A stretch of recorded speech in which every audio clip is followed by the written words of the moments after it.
اسے اپنے والدین کی عزت کا بھی خیال تھا کہ اگر اس کے والدین اتنی محنت اور امیدوں سے اسے مہنگی یونیورسٹی میں پڑھا رہے ہیں تو اس کے بدلے میں ان کو دھوکہ نہیں دینا، اسے اپنے نفس کے لیے اپنوں کو اذیت نہیں دینی۔ اگرچہ فتنہ ہر طرف تھا، یونیورسٹی کا ماحول بے حیائی سے بھرپور تھا، ہر طرف لڑکے لڑکیاں کپل کی صورت میں نظر آتے تھے، ایسا لگتا تھا وہاں پڑھائی سے زیادہ دوستیاں اہم تھیں۔ علینا فاطمہ سے 2 سال بڑی تھی، اس کی تربیت ایسی ہوئی تھی کہ وہ سمجھدار تھی، وہ مزید فاطمہ کو اذیت میں نہیں دیکھ پا رہی تھی۔ آج بھی یونیورسٹی کے لان میں بیٹھی وہ اسے سمجھا رہی تھی، میں کیا کروں علینا، میں خود بھی تھک چکی ہوں، مجھے ایسے لگتا ہے جیسے مجھے کسی چیز نے اندر سے جکڑ لیا ہو، اس اذیت نے مجھے بے چین کر رکھا ہوا ہے۔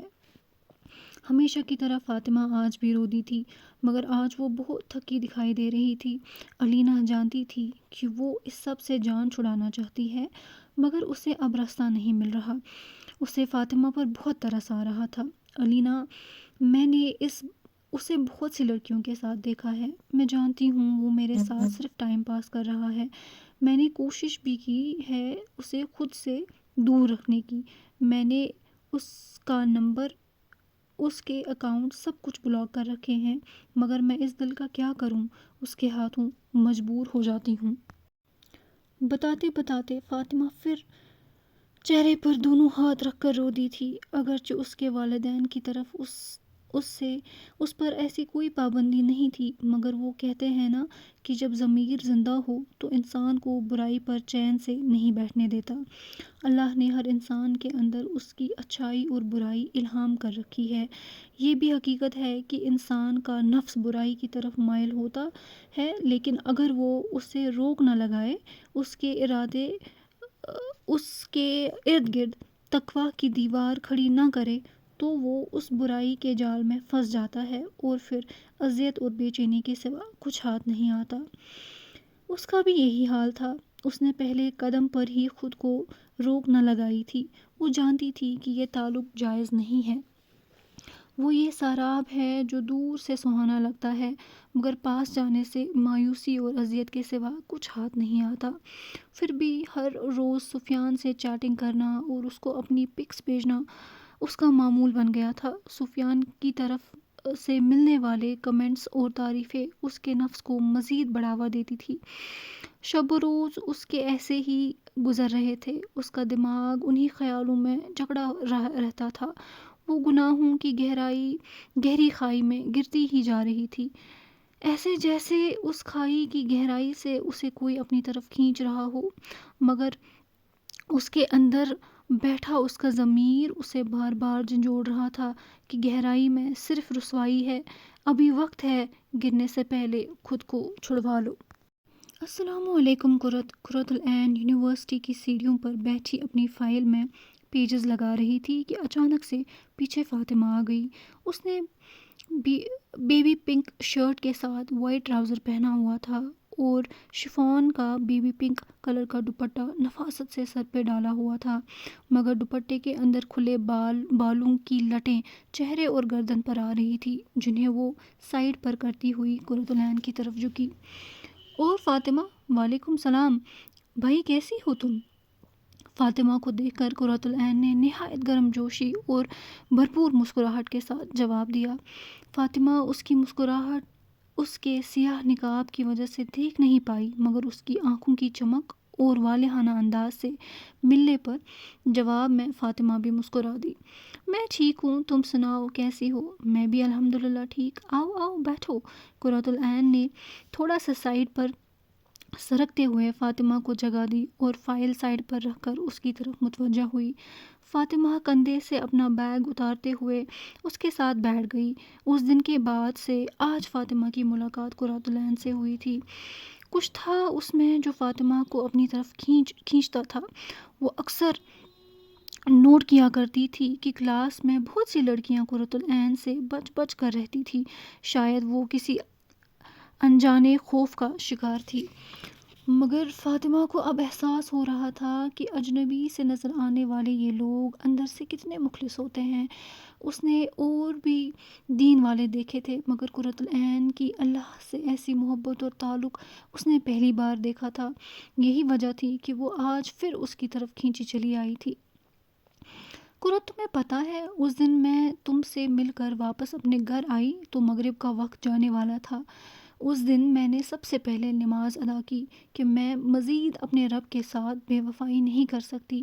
میں جب نماز کے لیے کھڑی ہوئی تو مجھے ایسا لگا کہ میں مزید کھڑی نہیں ہو پاؤں گی۔ میرے قدم بہت بوجھل ہو گئے تھے، دماغ معوف تھا، دل ایسا تھا جیسے باہر نکل آئے گا، آنکھیں بہتی جا رہی تھی۔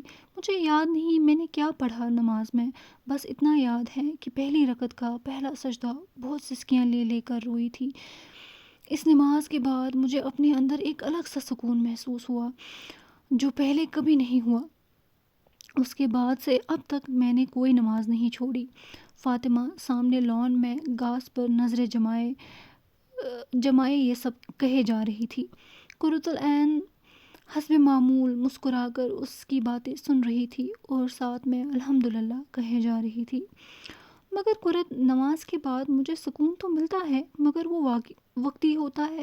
مجھے اپنے اندر بہت خلا محسوس ہوتا ہے۔ مجھے سمجھ نہیں آ رہی کہ اس کی کیا وجہ ہے۔ دیکھو، اب تو میں اسے بھی چھوڑ چکی ہوں جو مجھے اللہ سے غافل کیے ہوئے تھا، مگر پھر بھی ایک عجیب سی تشنگی رہتی ہے، میرا دل مضطرب رہتا ہے۔ میں نے تو سنا تھا کہ اللہ کے ذکر سے دلوں کو سکون ملتا ہے، پھر مجھے کیوں نہیں ہر وقت یہ سکون ملتا ہے؟ وہ روحان سی ہو رہی تھی، ایسے جیسے اپنے آنسو اور اندر کی اذیت کو مزید دبا رہی ہو۔ مگر قرۃ العین کو سمجھ آ رہی تھی کہ اس کے بے سکونی کی وجہ کیا ہے۔ اس نے مسکرا کر کہا، فاطمہ، پتہ ہے کیا کہ ہم انسانوں کی زندگی کا انحصار روح اور جسم دونوں پر ہے۔ اگر یہ روح ہمارے جسم سے نکل جائے تو یہ جسم بیکار ہے۔ یعنی ہماری زندگی کا اہم ترین پارٹ ہماری روح ہے، جس کا ہم نے بہت خیال رکھنا ہے۔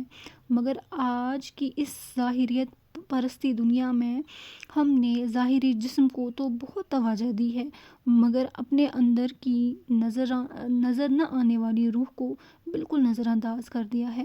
یہی وجہ ہے کہ خوبصورت جسموں میں بے چین دل دھڑکتے ہیں۔